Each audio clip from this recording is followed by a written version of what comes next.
and I've worried about this with my kids who haven't faced who haven't faced childhood cancer, who haven't lost a parent.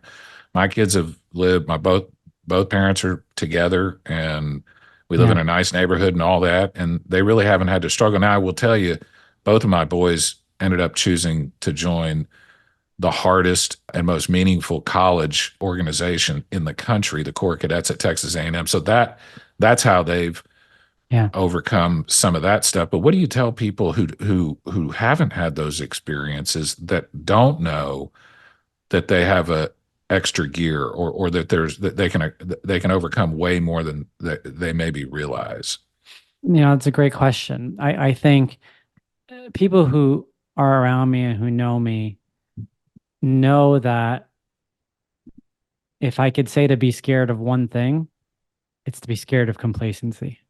And Yeah, if you catch yourself, complacent in any element of your life, that's the trigger to action. That's the call to seek something, right? And a lot of times it calls for you to get outside your comfort zone, and to do something that perhaps you aren't used to doing.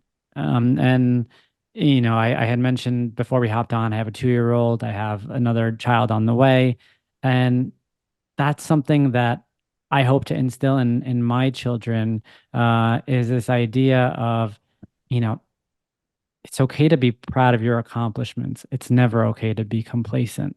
yeah, And to your point, God willing, my kids are healthy.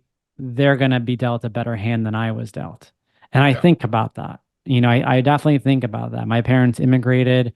They were fortunate enough to have the support of their parents, but again, the dollar back then, they didn't have much. They had to yeah, figure it out. They had to figure out the finances, the healthcare, everything like that, and it all could have, basically, came rocking down on them. But fortunately, they figured it out and they got situated as immigrants. Whereas my children are going to be more fortunate from that perspective. And it's something that I definitely think about. But I think instilling that attitude toward complacency is the first step.